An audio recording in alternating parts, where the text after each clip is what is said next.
adeegso erayadan si aad u hanato qalbiga qofkaad jeceshahay. Haddii ay jirto in qof bini'aadan baahi loo qabo, naftaydu aday baahi ku qabtaa. Noloshu suurtagal maaha ilaa islaantii, anna farxad ma helo adii la'aanta. Way igu adag tahay inaan saacada ku waayo, sababtoo ah qalbiga ayaan u dulqaadan karin inuu iska kaamso. Way igu adag tahay inaan joojiyo tirinta daqiiqadaha, iyadoo daqiiqad walba noqoto laba jibaarka halka daqiiqad. Boqolaal qalbi aad bay ugu adag tahay inay qaadaan dhammaan jacaylka aan kuu qabo. Ma aqoon micnaha jacaylka ilaa aan adigu bartay.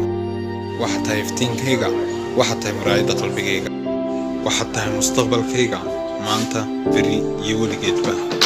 Ha ilaawin inaad tahay ruuxa naftayda raali ka tahay, oo ay farxadiisu tahay aragtidaada, murugadiisuna tahay la'aantaada.